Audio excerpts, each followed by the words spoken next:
In this short video, I am gonna tell you the difference between a mentor and a volunteer.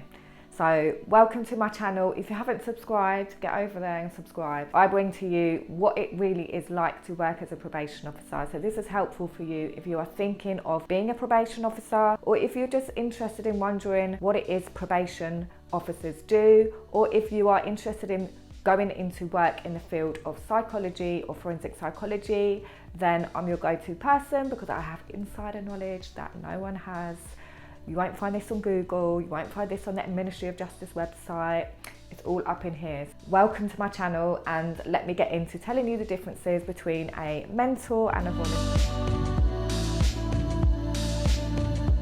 A mentor is generally someone who has had lived experience of something. So working as a probation officer, we would often have different organisations that would come and work alongside with us, and they would take on mentors who were ex-offenders. If any of you are watching this and you have committed a crime and you're not sure if you can be a probation officer, if you have a criminal record, this is a really, really good way in, because becoming a mentor, you have the personal real life experience of, you know, committing crimes, going to prison, being involved in the criminal justice system, no matter how recent or how long ago it was. The second reason it's really good, because you actually get to network for real, and people can actually see who you are. They can see your character, they can see your personality. And the fact that someone who has been through the criminal justice system themselves and is now giving back, action speaks louder than words. It really, really shows that that person has actually started to make real changes in their life and is wanting to give back. I know a lot of you has asked me, can you be a probation officer with a criminal record?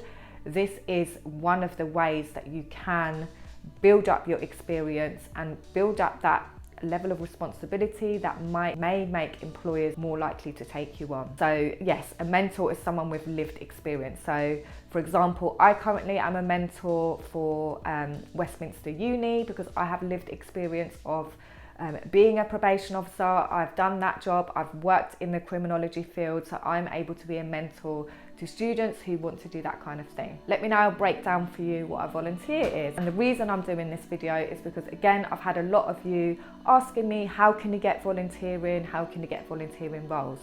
So a volunteer can be anyone. So anyone who is going to give up their time for free to any organisation, and it tends to be non-profit organisations. And the reason why they take volunteers is because they are funded by themselves. You know, they are charity organisations. They may get money through grants or a little bit of money from the government, but they are solely relying on volunteers to run their organisation. And that all helps people who are experiencing mental health difficulties, who are socially disadvantaged, who have been involved in the criminal justice system. So you are contributing to the bigger picture of helping society if you become a volunteer. And then obviously it is very, very good for your CV. I want you to try and think, instead of just, I need to do this for my CV, think about the qualities that it can help you gain.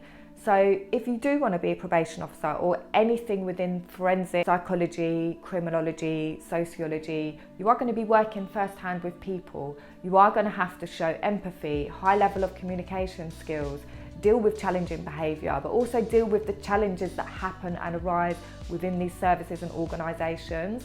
And being a volunteer, you can actually see firsthand the challenges that different organisations face, the challenges that you come up against working within those organisations, working with different team members and working across other organisations. Take, for example, if you are working for Samaritans, you may have to contact the police at certain times, you may have to contact social services, so that you're already building up your engagement with different organisations, different agencies, and seeing how they work.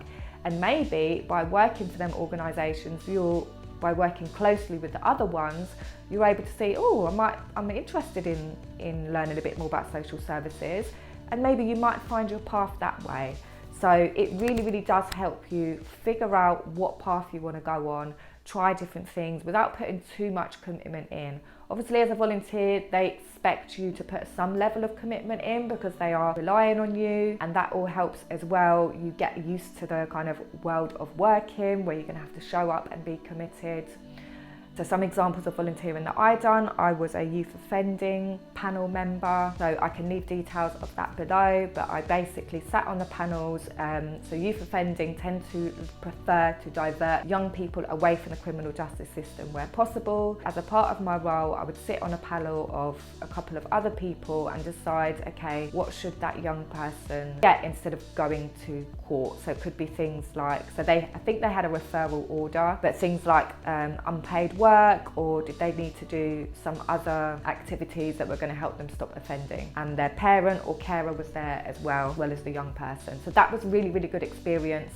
So I could actually see what it actually is like for a person. Like, it's very different when you're studying criminology or psychology to hear about these different concepts and different theories for why people commit crime, but then when you've actually got the person sat in front of you, you might think you act another way, and then you've actually got a real life person who's gone through this experience. Humanises things, get that experience, you can actually see what it's like. Other volunteering that I've had is I used to help out in like church organisations. So in my local church would help run like the youth groups there. So again, you are networking because you're maybe talking to other people in the church that might know that you're interested in this kind of thing, and they would let you know about that kind of job. So that is a good way of getting experience. And again, you're working, doesn't matter what age group, as long as you are working with people that are children. Young people are vulnerable just by the nature of their age. You're going to come up with different challenges, organising things,